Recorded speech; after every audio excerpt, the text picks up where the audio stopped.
everyone, welcome to episode 1 of the new TJ Media podcast. The date is the 2nd of April 2018 and my name is John. My name's Samantha. Hello Samantha. Hi John. Yep, good to see you. Yep. Just so everybody knows, just mention you're my sister, Samantha. Older sister, not Yeah. necessarily any wiser. I think I've mentioned you a few times on the main DSTE podcast. Mm-hmm. That's right. That's right. It? Yeah, I'm a big fan of the podcast. Our only fan, I think, so far. Oh. Yeah, you're also a big movie fan, big Yeah, TV fan as well. absolutely, So yeah. we thought it'd be interesting to do a bit of a spin-off podcast. Mm-hmm. What we're going to be talking about today is a film that has always interested us from a really young age, caught our attention and really caught our imagination. Yep. As well, and it's impossible to talk about this film without kind of discussing the backstory and all the controversy that surrounded the allegedly true story upon which the film was based. Yeah, can I jump in there just to mention, I had a kind of an issue with, I did a JT at the Movies podcast, which is another spin-off podcast we've done, about The Disaster Artist, which is a film about the making of The Room. And it's a bit of a similar scenario to that, where you can't discuss the film, The Amityville Horror, without mentioning the true story behind it first, and then the even truer story before that about the murders that happened. So it can start to get a little bit messy. Yeah. And just while we've been doing our notes, this has already started to get a little bit convoluted because there's so much that we want to touch on. Basically, the film that we're going to be talking about is the 1979 version of the Amityville Horror. The film itself was directed by Stuart Rosenberg, and it starred James Brolin, Margot Kidder and Rod Steiger, who my brother's got some quite strong opinions about in this film. Yeah. The film itself was based on a 1977 book from Jay Anson, book of the same name. It was based around events that took place between December 1975 and into January 1976. Yep. Over a period of 28 days. Now, basically, the storyline follows the Lutzes.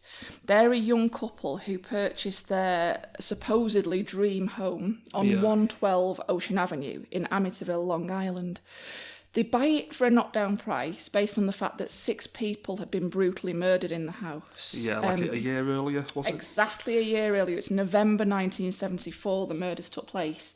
It was the eldest son, Ronald DeFeo Jr., that murdered, literally his entire family. His entire family, yeah. His mother, his father, 2 younger brothers, 2 younger sisters, wiped them all out. Now, there's a whole backstory behind the DeFeo murders as well. Yeah, I mean, there was all kinds of theories at the time when it happened. I mean, I'm just going to throw a curveball in here, but there was theories that the father was tied up in mafia connections. Remember hearing about that at all? Yeah, I heard that as well. I mean, the father seemed like quite a strong character. There were also rumours that he was abusing some of the children. It was quite an abusive, quite a hostile household, and that was maybe what had tipped Ronald DeFeo Jr. over into eventually into taking a shotgun and murdering everybody. Yeah. But one of the weird things about the murder and the night of the murder was that although he used a shotgun, shot every one of them in their beds in the house, but not one of them moved or heard the other family members being shot. They were all found in the same position.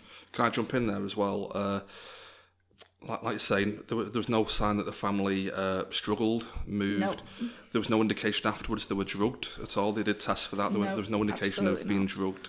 And, there was one final bit I was going to mention. There was no indication that he used a silencer. A silencer, no. And the police were saying afterwards that literally for the whole family to have been massacred in the way that they were, a silencer would have had to have been used in that house because some of the family members were in the same room, in the same bed. Literally, when the father was shot, I think first, his mother never woke up. She was lying literally next to his father when he was shot. Yeah, and I'm not sure if this is hearsay, but wasn't there a thing where they were all lay in the same position as well, on the stomachs? Absolutely the same position, on the stomachs, face down. But I think the mother was the only one that was shot in the head. Right. The rest was shot in the back. Okay.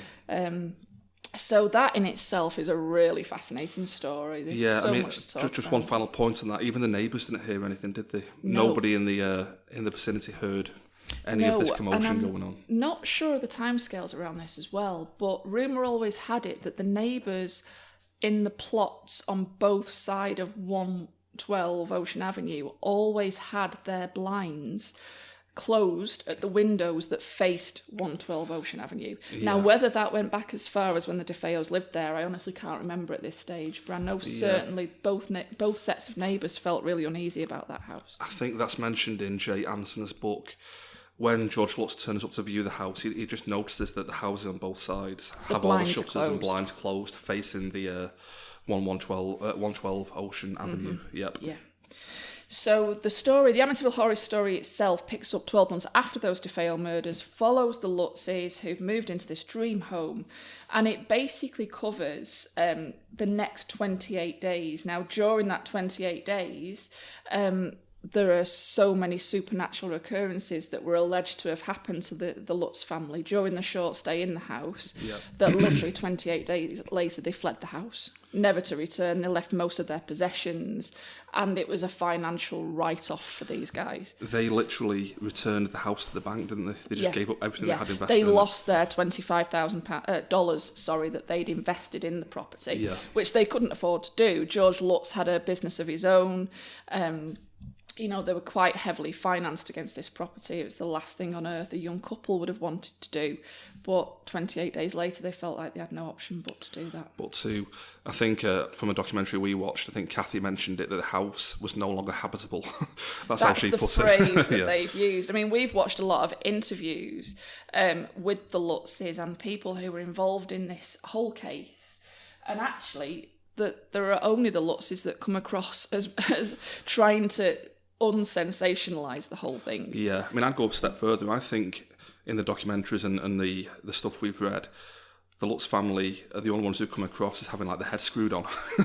Everybody else just seems mental surrounding the case, and they're just like you mentioned, they're just trying to play it calm and keep a level head with it all. And that phrase was really indicative of where they were at. They were just saying basically, look, they still won't talk about a lot of the events that happened, particularly on the last night in the house, which it was documented in the book that the film was then on the back of what happened that last night. But I think even in the book, it played down quite a lot of what happened. It references a few things in the book that it never really goes into detail with, like a hooded white figure and stuff, just mentioned in like a passing kind of glance almost. Yeah. But you feel like, in terms of the true story, there must have been more to that. And they literally say, even up until the last set of interviews that we saw, that they would never ever discuss in any detail what happened that last night. They just deemed the house to be uninhabitable, and that was when they made the decision to leave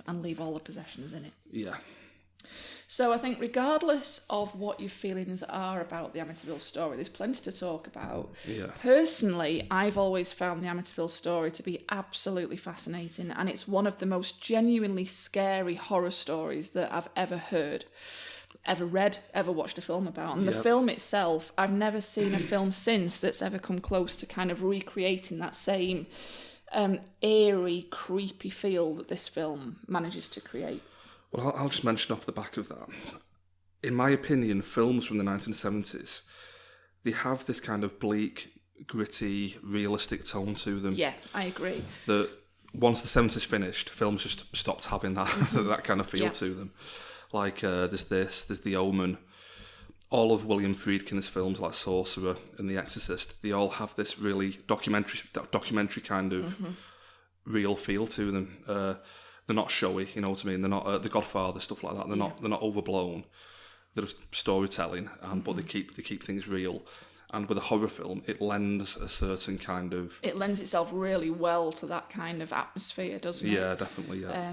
I think as well, although it does feel now when you watch it that it is very dated, and it's very 70s. And I mean, Margot Kidder and George Brolin, the characters that they play, you couldn't get more 70s than these people. Yeah, definitely. But that's part of what lends it its charm. Yeah, for me. Definitely. And then obviously there was a remake in 2005, which to my mind didn't have any of the same charm as the original. Well, if memory serves, we went to watch that the night it came out because we were like, we can't wait. Amityville remake. And it was absolute garbage, wasn't it?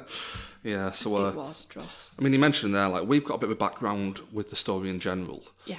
Just in that we were growing up as kids when it was a big deal kind of thing. our mum read the book, the Jay Anson book. Yeah. Because of, I think, mum just had the film on in the background, we saw the film loads as kids, stuff like that. I've spoke to Nick and Joe from the main DSTE podcast that we do, and they always mention about watching Disney films as kids, and that's why they're into Disney. We never had that kind of... No, absolutely not. We were watching stuff like this, stuff like Nightmare on Elm Street, that kind of thing. Nightmare on Elm Street was another favourite of ours, where, probably at an age where we shouldn't have even really known what Nightmare on Elm Street was, but we Especially, loved it. I feel, in my case, because you're 4 years older than me, you were like getting films on video and I was just watching them. That's right, yeah. Me and a lot of my friends would have gone to get videos out, and you would have been there and seen films that probably you wouldn't have done if you hadn't have had, older people around you, kind of thing. But I think that is why we're so fascinated with horror films and stuff like that. And I think as well, it's left me feeling really unsatisfied in later years, because there's nothing to my mind that has ever really lived up to those horror movies of our younger years. Every horror movie that comes out, I've got such high hopes, and I just get disappointed. I feel like we were kind of spoiled a bit with those so much. horror films as kids, But I think as well, that brings me on to something else about this story in particular that is really appealing, and it's what differentiates it from a lot of the films that you'll see these days, is that you never actually see what's haunting them. Yeah. And I love that. I love the fact that there's no great CGI monster at the end of it. There's no spirit as such. It's just this really malevolent, unseen demonic presence. Yeah. And that feeling of that threat that's carried through the whole film, to me, it's really difficult to replicate that. Yeah, you just hear disembodied voices, items being moved, and that is creepier in its own way for me than seeing a CGI ghost pop out of a closet or something. Yeah. And that was where the 2005 film went wrong. Really went wrong, wasn't it? I think there was literally a CGI ghost popping out of a closet in that one. Yeah, there was. And even the bits that were really creepy in the 1979 version, they managed to somehow take those bits and characterise them and give them faces that it just didn't fit with the feel of the film to me at all. Yeah, definitely. So if we start off right at the beginning of the Amityville Horror... Yep. Where I think we start with the Lutzes actually popping up at the house at 112 Ocean Avenue for their initial viewing, is that right? Well, we mentioned before, it's got quite a creepy opening credit sequence. Yeah, the intro is really creepy. The silhouette of the house against a red night sky, that was quite good, with creepy children's choir singing over it. Again, very 70s. Yeah, but very atmospheric. The house itself, if you've not seen Amityville or heard anything about it, the house itself is really unique. And I think actually the house in real life now, they've tried to change the appearance of it to make it less noticeable and stand out less on this street. But it's just a beautiful old Dutch colonial style property, which is kind of side on to the main road. It's a very long plot, and then you've got this beautiful house, a swimming pool at the back of that, a boathouse and garage at the back of that, and then it all backs onto the river. So you can see why the Lutzes were just absolutely bowled over with this property. Yeah, and definitely. It's huge, isn't it? And you mentioned earlier about how this film doesn't have, CGI characters popping up. Mm-hmm. The house itself is basically a character, isn't it, in the film? The house is like the focus of the... It has these weird little... half moon or quarter moon shaped windows at one end, which almost give it the characteristics of having a face of its own, and it's like two evil eyes peering out kind of thing. Yep. And I think the size of the house is really important as well, because a lot of the interviews that you'll hear with Kathy Lutz after the events says that she says that literally somebody could have been on one floor of the house. I think it's a 3-story house, isn't it? Plus there's a basement. Yeah. So there's a huge basement, which is the focal point for quite a lot of what goes on in the house as well. Yeah. Then there's the ground floor, which is a massive living room, separate dining room, sunroom, and kitchen. And then there are a load of bedrooms and the infamous sewing room on the next floor. And then there's another story, which is where these little quarter moon eyes are. Which I believe are in the children's playroom. That's what becomes the children's playroom, And the boys' bedroom is up there as well. Yeah. So, as you mentioned, the film kind of starts off with, I think it's the Lutzes just coming to view the house. Is that right? Yeah. And they're being shown around the house by a realtor. Is that right? Yeah. And she's really doing the heavy sell, isn't she, at first? She is. I believe the way it goes, she's doing the heavy sell, and they just know they can never afford this house. And it's only at the end of the viewing when she explains what the price is, they're like, they can't understand why it's so cheap. $80,000, which for a house of this size, her words are that she wants them to see how the other half of Amityville live. Yeah. Plus, I think George has got a boat, hasn't he, which he's paying to keep somewhere else at the moment. I'd say like Marina or something, yeah. Yeah, so, she knows that it would make sense for them to have this property, but they're just assuming it's way out of their price range. So when they find out it's $80,000, they're like, oh my God. I think in the book, George is quoted as saying, like, when he saw the price, he thought like a zero had been left off or something. Exactly, yeah. Yeah, because it's like worth, like $500,000 or something like that. Yeah. But then does she actually tell them about the DeFeo murders? I think she does. She tells them at that point. She does come clean, doesn't she, then, that there were murders that had happened in the house. And mentioning that, while the house viewing is going on, Stuart Rosenberg, is that the name of the director? That's right, yeah. He... I like the way he directed the scene of the house viewing as they're being shown round and they're walking up the stairs. The film like freeze frames and you can hear like thunder cracking in the background, and it does like a smash cut to which we later learn are the DeFeo murders. Yeah. It's Ronnie DeFeo. Each of these fabulous rooms that they're going into has got its own story. Yep, and you're seeing the actual murder of the DeFeo family as they're being shown around the house, and I thought that was just something that it's a very 70s like touch, but it's fantastic. It just sets the scene right from the start, doesn't it? That although this is the dream house, it's just got so much misery already like woven like into ingrained into it, like and it's quite a nice sunny day when they're looking around the house and everything looks lovely, and they know there's quite a lot of work to be done. And they know that financially it's not going to be a great move for them, but they will never, ever, ever get the opportunity to buy a house like this again. Yeah. So it's all very hopeful, and it's all very, this young family, setting out on their own hopes and dreams with this gorgeous house. Yeah. So they decide that they're going to buy it. And then the film flips to moving in day. Just before that, there's one creepy little scene that I like where they've agreed to buy the house and they've left, and the realtor's downstairs in the kitchen. That's I think. Right, she's left sitting on her own, isn't she, in the kitchen? Yeah, just writing up the paperwork, and she just gets like a creepy chill, like I think a wind blows through or something. Yeah.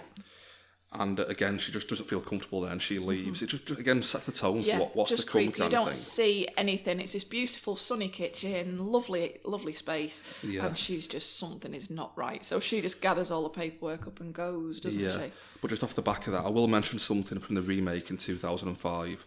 I won't make a habit of this. This is the only time I'm going to mention it. You love the 2005 film.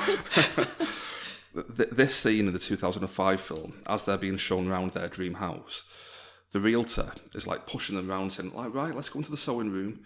And the realtor can see like ghostly activity going on behind them. And she's like, don't look that way, don't look that way. Just, never mind the fact that she got proof of ghosts here. She's just more bothered about selling the house. I'd forgotten. She's like, ignore the ghost. Just go in this room now and have a look. just dreadful. So, anything else you want to say on the 2005 film, seeing as you're such a fan? Got a few notes here. I'll come back to that. So, we're going back to 1979, where it's moving in day. And again, it's really upbeat. The atmosphere is great.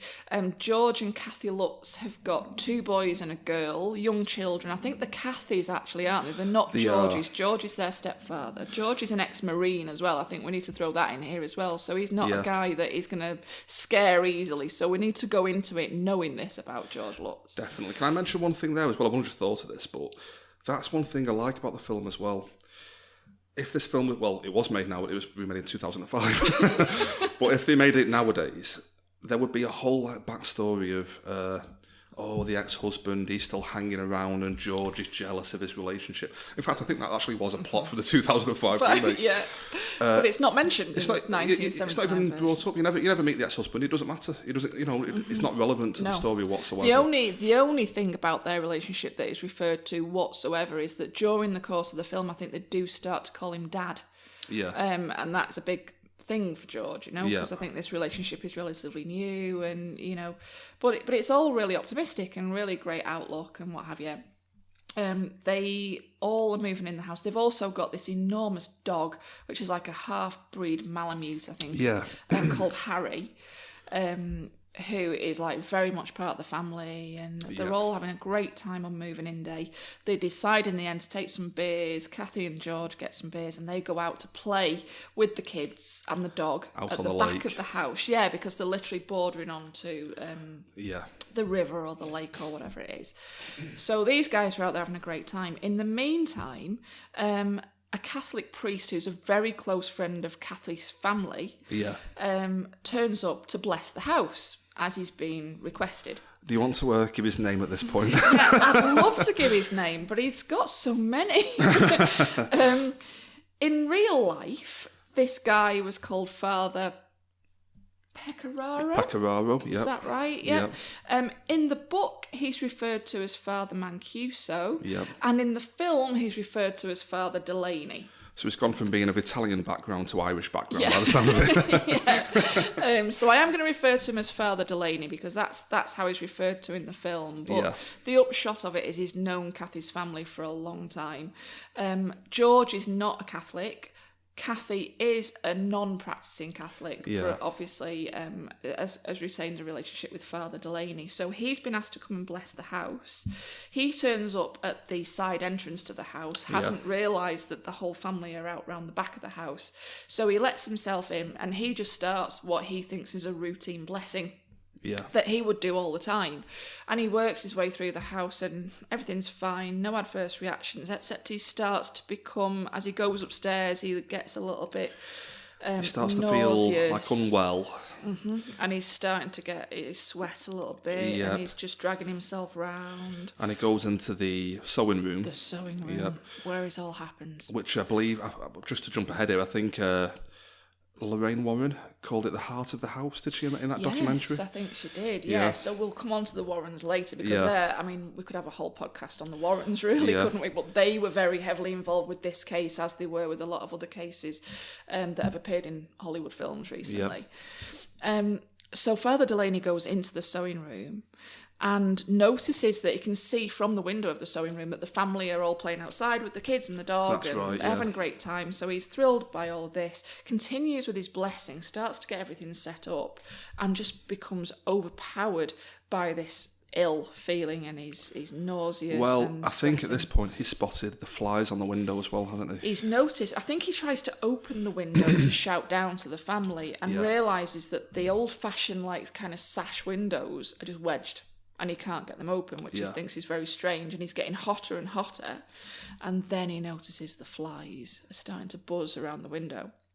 And literally within the space of about 5 minutes, he just gets overwhelmed by everything, doesn't he? And the flies are multiplying. Literally, he turns away from the window, turns back, and there's just hundreds of them. Yeah. And they start to go on him. And does the door slam shut? I think it opens first. Right, okay. Maybe it slams to lock him in there, but then at one point it swings open with squeaky hinges. Well, again, I like the direction of this, the sound direction. It becomes overwhelmed by the flies, and you can just hear the buzzing of the flies. 1,000 flies just ringing in his ears. Then all sound just drops out, and you just hear the door creak open. Mm-hmm. And that's when he hears a demonic voice just commanding him to get out. Get out! Which is really freaking. Which he does.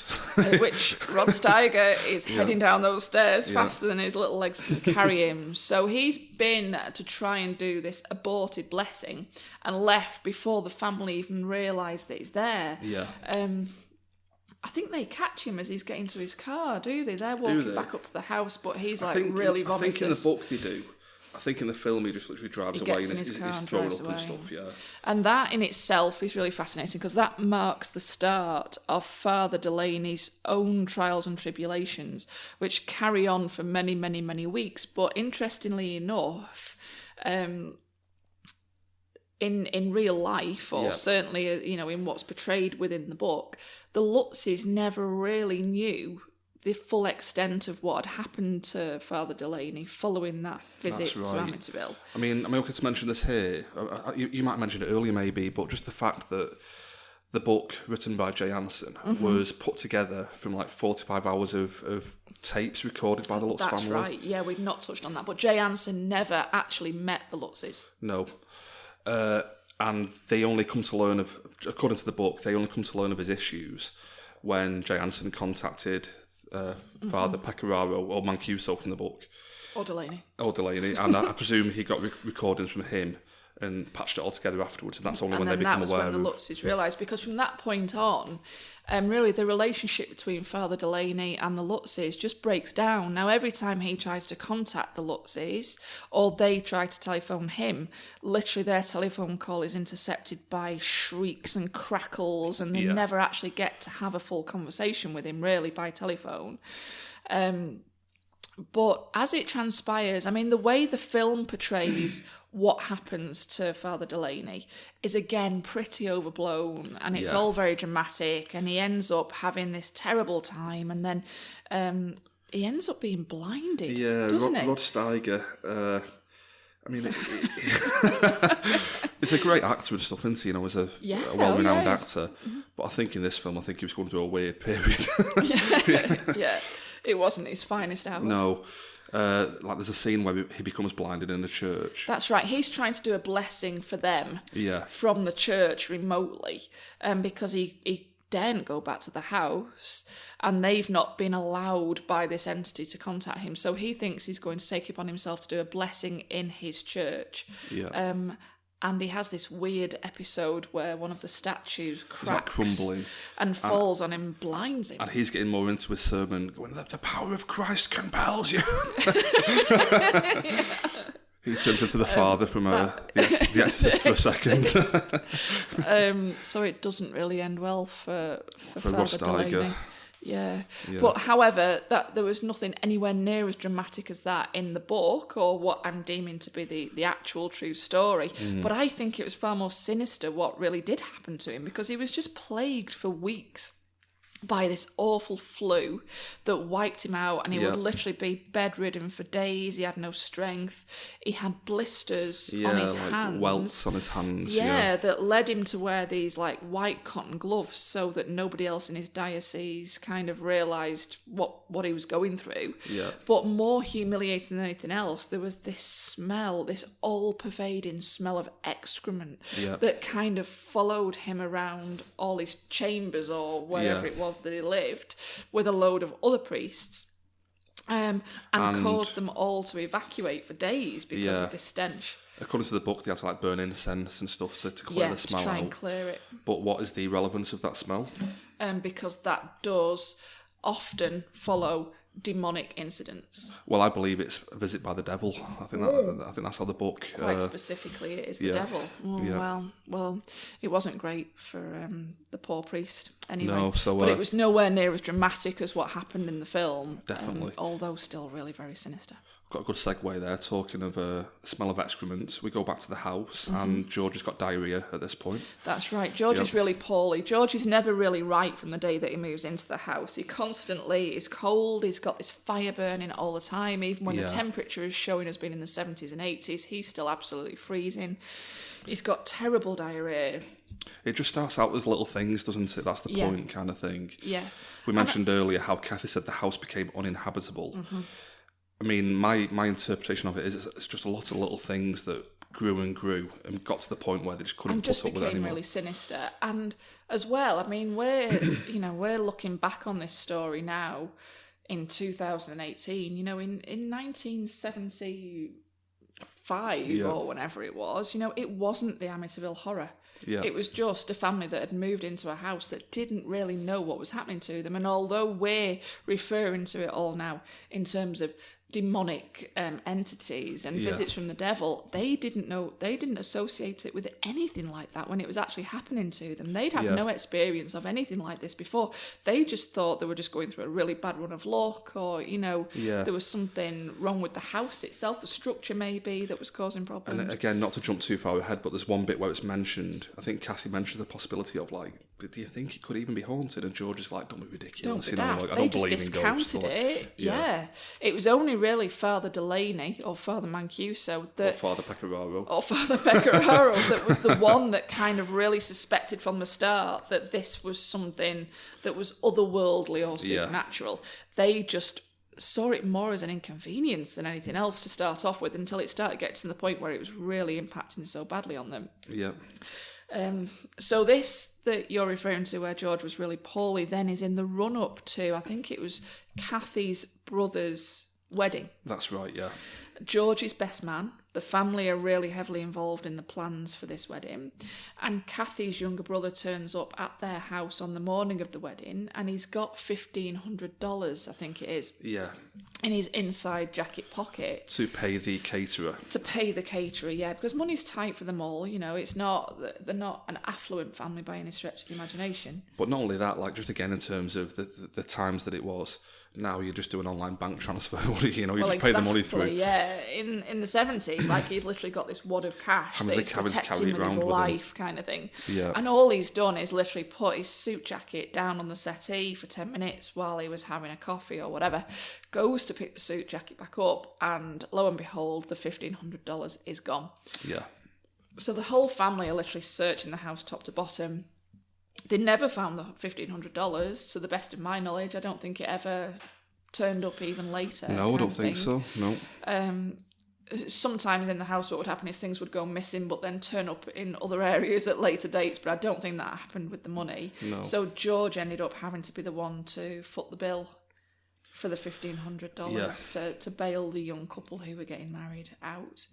And I think it's also this same morning, the morning of the wedding, where there are the incidents with the toilets, where this is all related in much better detail in the book than it ever was in the film. Yeah.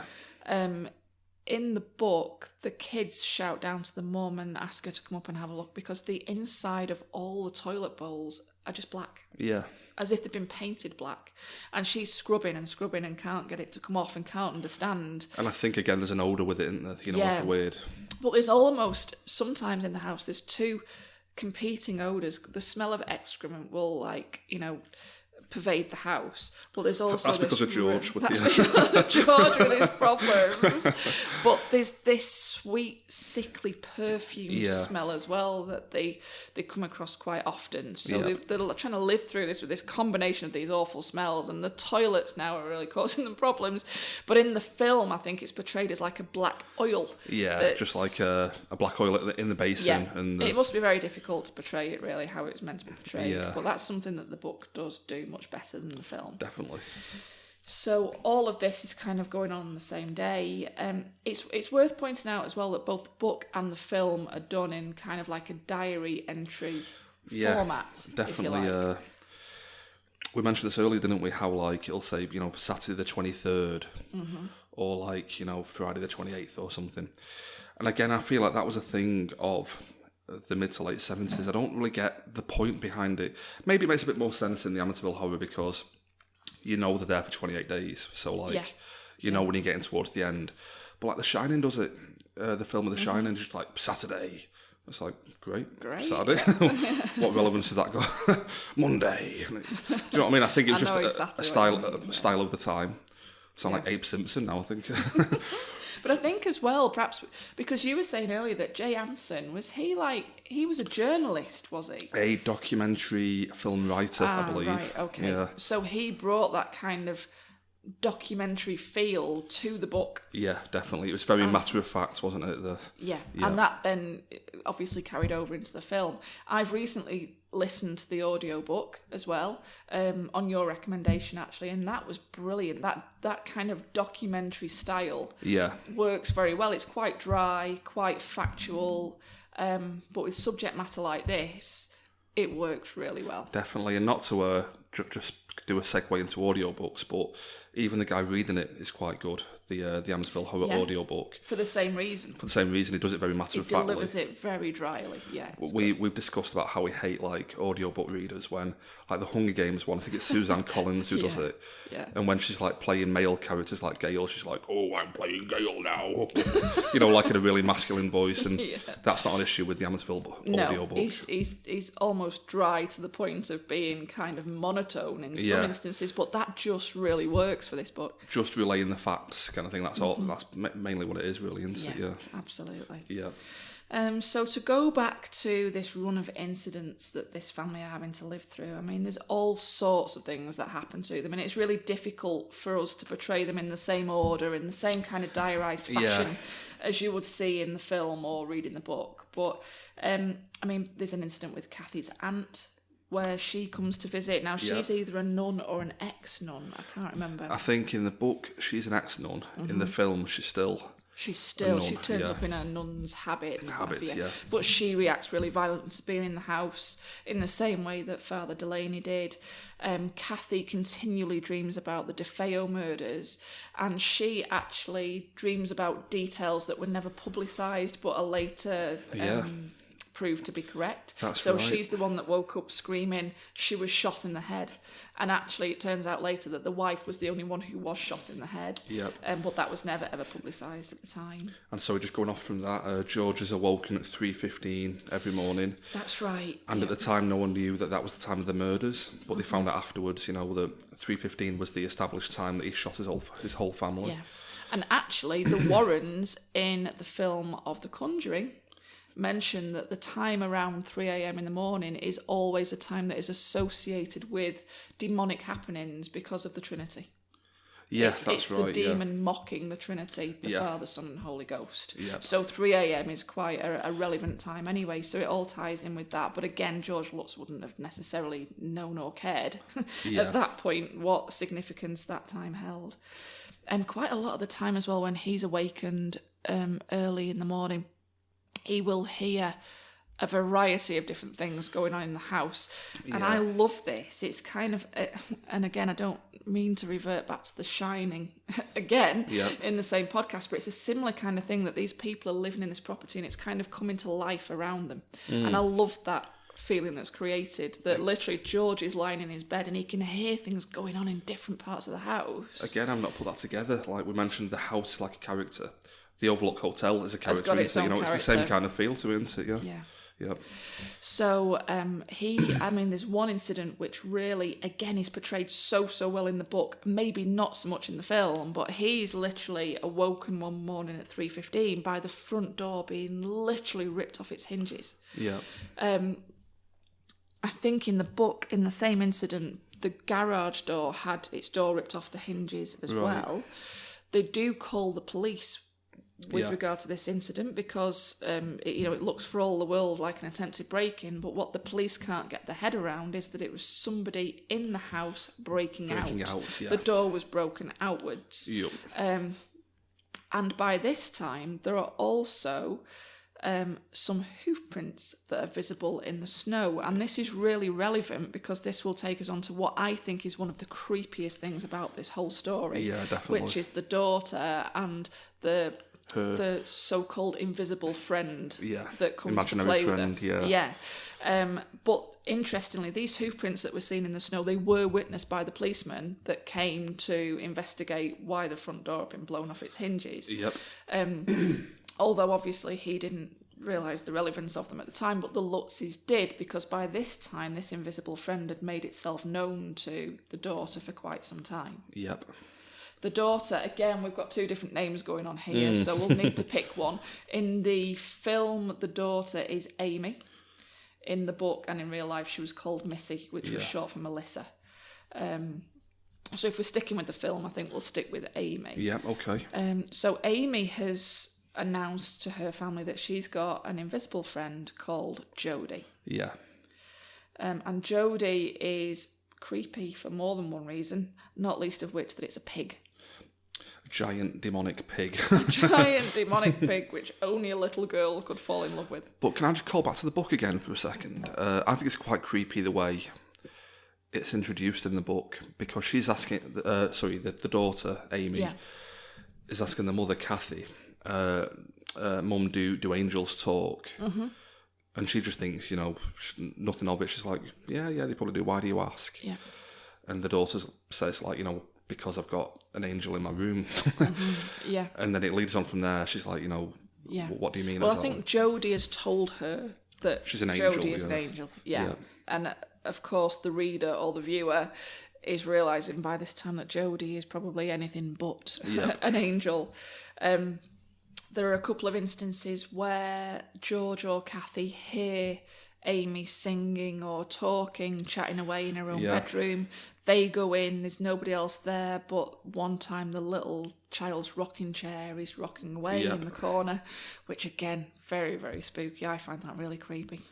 And then the main incident where they become really concerned about the fact that there's this pig association is they go into Amy's room one night and the windows are wide open and it's absolutely Baltic and the little girl's just shivering fast asleep on the bed. They go in to close the window and see the red eyes of a pig outside in the snow, and that's when they also see hoof prints out in the snow as well. And just to mirror that as well, there's one scene where George has been woken at 3:15 in the morning. He goes to he's being annoyed by a noise out at the boathouse. He goes out and looking up to the house, he can see in Amy's bedroom, Amy at the window with like this demonic pig behind her kind of thing, which again is just a creepier image. Spooky. So, I mean, we could talk about these incidents literally all night, but basically, during the course of this 28 days, it just becomes unbearable. Can I just mention one other thing that I quite liked? George, when he's being woken up at like 3:15, one of them is that he's lying in bed and he can just hear the sound of like a marching band downstairs in the on the first floor, just marching about. And it's almost as if, like, at first, the way it's written in the book, he almost doesn't realise at first what he's listening to. And I feel like I've had that kind of experience sometimes when you're waking up. Where it's almost like you're tuning in to what's going on around you. You know, it's just quite a creepy thought. And as the film goes on, the marching band starts to actually, like, march up the stairs kind of thing. But the reason I mention it is, the scene in the film, I don't think it's very well done in the film. I've always thought this. In the film, when they do it, I only recently realised that what they were doing with this scene, I don't know if you were the same with this, but George wakes up in the bed and he can hear like this faint marching band. But I always thought it was just part of the soundtrack. Almost as if like it was like, you know, part of the composition. Like, Then he runs down and everything in the living room, all the carpets, the furniture, has all been pushed back to make way for like, you know, a marching band to come through. But in the film, I don't think they do a good job of... If you didn't know that from the book, I don't think in the film you'd realise that's what's happened. You know what I mean? I know. Well, just riding off the back of that, actually, there are a few things here that I'd made notes about that are done exceptionally well in the book. But perhaps not so much in the film. And I think one of the key things for me is the whole issue of the sewing room.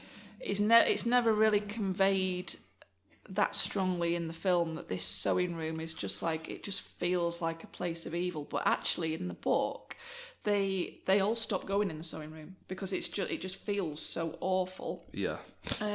And there's an incident as well, which I know, you know, there are quite a lot of scary bits in this film that always stick with you. The ceramic lion is one of those for both of us. I like that bit.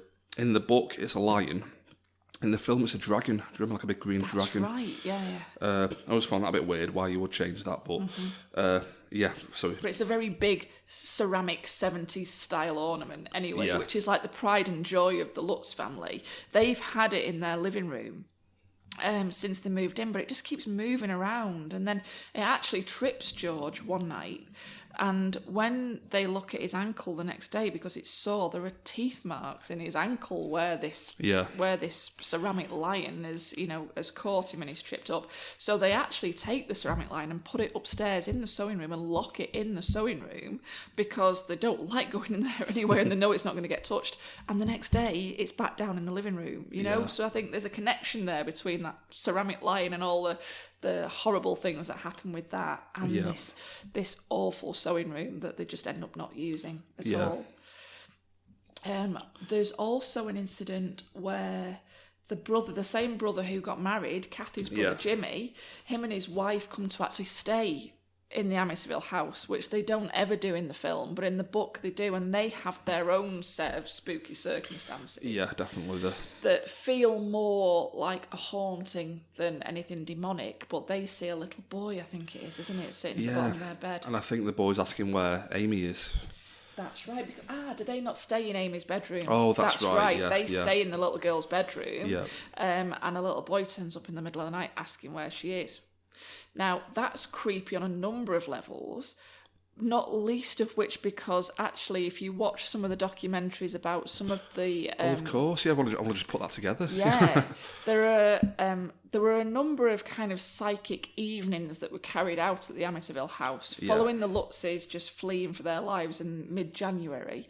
I think throughout February and March, George Lutz had asked for some experts, parapsychologists, the Warrens, to go, and various psychics, to go and spend an evening in the house and try and work out exactly what was going on. Now, they, during one of those evenings, I think it was the middle to the end of March, they set up a time-lapse camera on the landing upstairs, just outside of what would have been Missy's or Amy's bedroom. Yeah.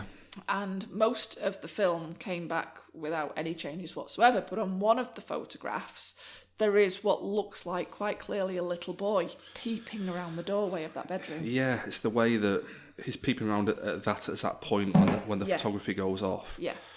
It would be hard to even fake that, you know what I mean? Yeah, it's just get the really timings odd. right. Yeah, really odd picture, and just it's just very creepy to look at. Definitely. You know, it's not nice, but it all kind of ties in. I've never put that together with the boy in the bedroom. Yeah, maybe it was one of the younger DeFeo boys. You know, it could be that although a lot of people agreed afterwards that if there was something in that house, it was demonic in nature and it was an entity rather than a spirit. That's not to say that there weren't also spirits in that house. Yeah. So there are a number of theories around the whole story of the Amityville Horror. The first one is that maybe the DeFeo murders actually created the negative energy. Yeah. That then the Lutzes went on to experience. Yeah, I mean, can I just jump in with a point at that section? I don't know if you're going to mention this, but they mentioned in the book how the Lutz family, well, George and Kathy, were experimenting with transcendental meditation at that point. Yeah. Not that that's because why they were haunted, but just another explanation that could be possibly what opened them up to, to those experiences. Yeah. Yeah, and it may be that that's the case. I mean, I think the Warrens certainly were of the opinion that the negative energies were already there prior to the DeFeo murders.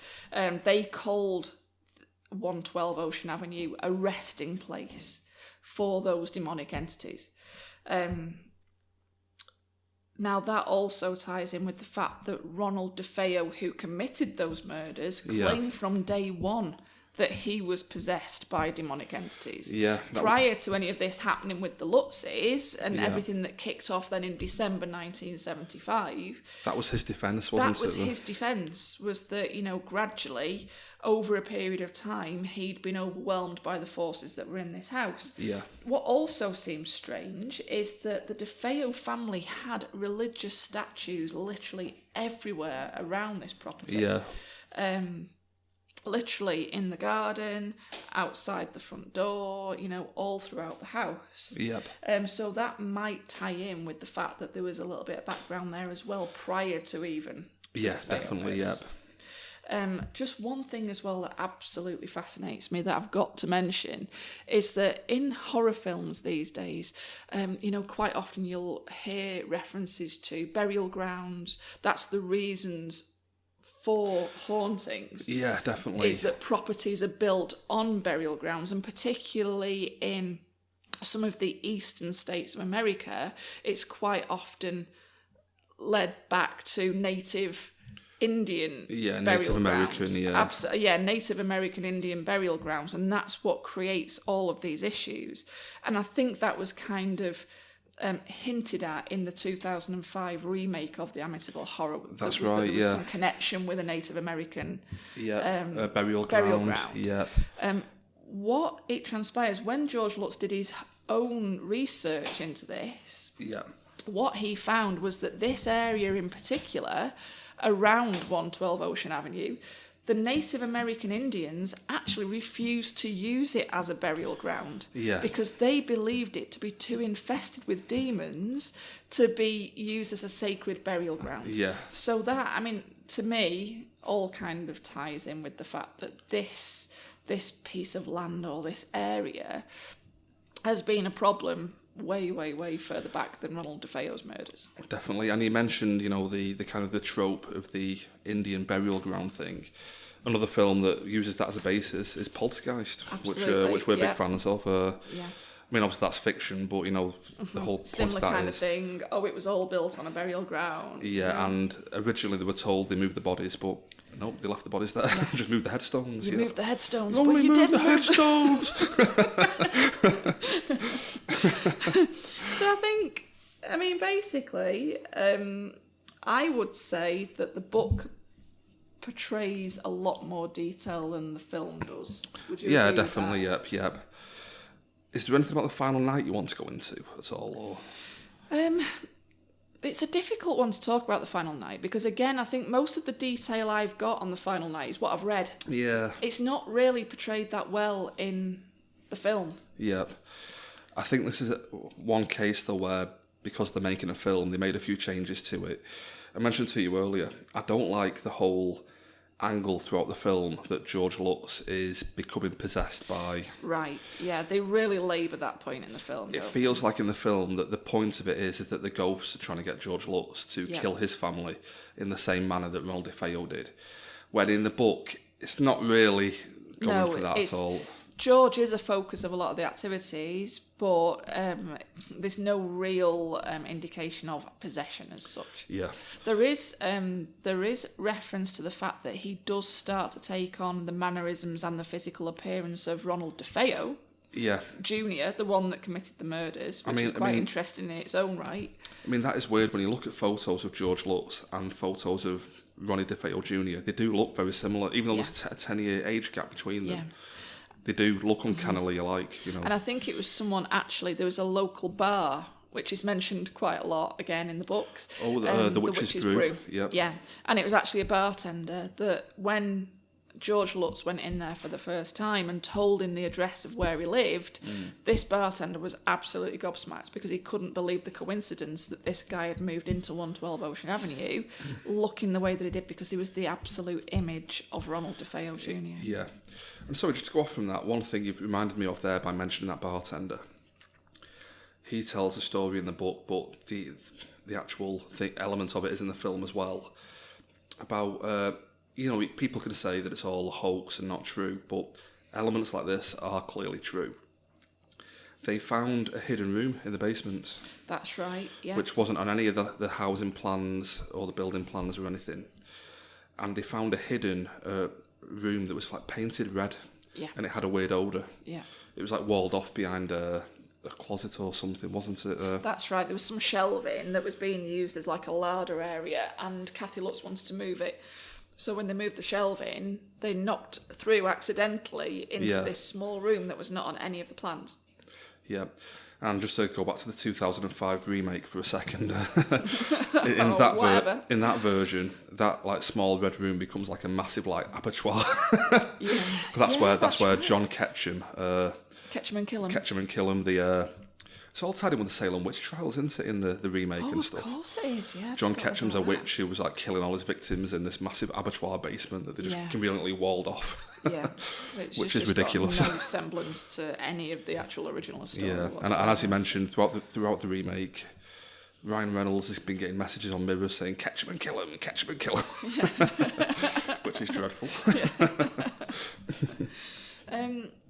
I think as well, just coming back to what we were saying about the whole, like the DeFeo story and how the Lutz story then fitted into that. What I only realised very recently through watching more documentaries about this is that I was very aware that the Lutzes were really heavily criticised in the media after obviously they'd escaped the house in January of 1976. They then went on to for Jay Anson to then write this book on their behalf, but they were absolutely criticised in the media by one person in particular, who was a guy called William Webber. Yeah. He was one of their harshest and most vocal critics. The main reason for this being that they were about to sign a book deal with William Webber. Yep. Now, just to mention, William Webber was the attorney for Ronald DeFeo Jr., wasn't he? Yeah. And that was his involvement with these people. Now, they backed out from this book deal, and that was when William Webber turned on them and was really harsh, very vocal, criticising them and calling the whole thing a hoax. Calling it all a hoax, and that he helped to create the material for the hoax. Yeah.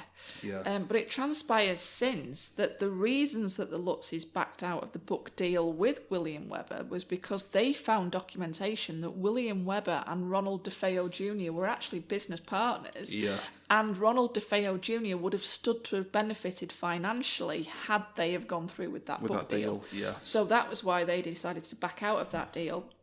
And they were then given the details of Jay Anson, who was the guy that originally then went ahead and did the book. Did the book, yeah. But it's just quite interesting that, again, listening to their reasoning for backing out of that deal, it all sounds perfectly plausible, you know. Yeah, it sounds like they were unfortunately surrounded by just a lot of shysters and stuff at the time, just completely untrustworthy people. Yeah. Who were just trying to take advantage of the situation. Mm-hmm. Stephen Kaplan was another one who had a PhD in parapsychology or something. But called himself a vampirologist. Yeah. And when George Lutz found out he was calling himself a vampirologist, he was like, I'm sorry, I don't want to. Yeah, want no part of this. And again, he then turned and claimed the whole thing was a hoax. So there just seems to be this pattern that they were consistently let down by people who were then the ones that were their harshest critics. Yep. And ultimately, did any of this bring the Lutzes any financial gain or success or anything? Not that I can see. And just in terms of it being whether it's a hoax or not, whether they planned a hoax, you'd have to be quite confident of what you've created. If your plan in 1975 is to abandon your house, give away your house back, give your house back to the bank, on the knowledge that you're then going to that the general public will be intensely fascinated. You know what I mean? You can't gauge that kind of thing, can you? You know what I mean? No. If that was the plan, obviously it worked out that way in the end, but you can't bank on that kind of thing as working. And I think from what you were saying, most whatever financial gain they did get from the book or subsequent publications or whatever, they ended up spending in court cases anyway, just trying to defend their own name. You know? It was mentioned on that History's Mysteries documentary that George Lutz spent a lot of money just in legal lawsuits against William Webber, against Stephen Kaplan. Yeah. So I don't think they really benefited. No, they ended up divorced. Yeah. Kathy Lutz. Her health just deteriorated from quite an early age, didn't it? Yeah, well, they've both died now, haven't they? Both George and Kathy. Both passed away now. Yeah. So, anyway. So, just to recap on the film itself, I think the film itself is great when compared to the horror films of today. It's great if you like a genuinely creepy, atmospheric film with no CGI monsters or contrived jump scares. If that's what you're into, then this is the film for you, definitely. Yeah. What are you going to give it out of 5 stars, do you think? I would go for a 4.5 out of 5. I'm going to have to push you for one. What are you picking? 4 or 4.5? 4.5. Oh, is that what you said? Oh, you're going to go 4.5. 4.5. Right, with you. Just to mention, there are a few things in the book that I do think... a few things in the film that I think that they changed that I do think work for the film. We mentioned earlier off the pod about the ending, how they make the ending more elaborate. In the original story, they flee the house, get into the van and just drive away. In the film, they flee the house, get into the van and realise they've left Harry in the house, and George has to go back in on his own to get the dog. And we never mentioned the well either. There's a well in the film, isn't in the basement. But again, I've not really touched on that. Oh no, it was in the book as well, the well. Yeah, but it didn't really hold any significance, no. did it? And in the film, he falls through the stairs into the well. That's right, yeah. Again, totally fabricated for the film, but it works as a finale kind of thing. No, it does. It does. It's very suspenseful. But then there's the other elements, which I mentioned earlier. I don't like the whole possession angle. It's just a trope of films, isn't it? You know, that, as we mentioned about the ex-husband thing, Kathy's ex-husband, in any other film, that would have been like a whole kind of subplot. And I applaud them for not doing that. But then in other areas, they have gone back to those kind of tropes, you know, and relied on those kind of things. But for me, ultimately, it's just not as good a story as the book version. I would agree. For me, the book version is the primo, 5 out of 5 version of this story, and I'm going to give it 4 out of 5 for the film. Oh, okay. Yep. Excellent. Okay. Yeah, well, thanks very much for that. I really enjoyed that. Yeah, no worries. I think we're all done, aren't we? Yeah. Have you got anything else you want to mention going on from that? No, that's me done. Okay, so have you enjoyed it? It's been wonderful, thank you. I've enjoyed myself. Thoroughly enjoyed it. Just to let you know, social media, you can tweet us at DSTE Podcast at twitter.com. Is that what it is? At Twitter, at DSTE Podcast. You can contact me at Taylor1980, or you can email at don't spoil the ending at gmail.com. You haven't got any social media or anything, have you, that you want to give out? No. Okay, hopefully I'll be doing another spin-off soon, JT at the Movies episode 2. That should be coming up hopefully quite shortly. Excellent. I'll get back round to doing that again. But I think we're all done, aren't we? Brilliant. Okay. Thank you. So thanks very much. It's been a lot of fun. Excellent. Yeah.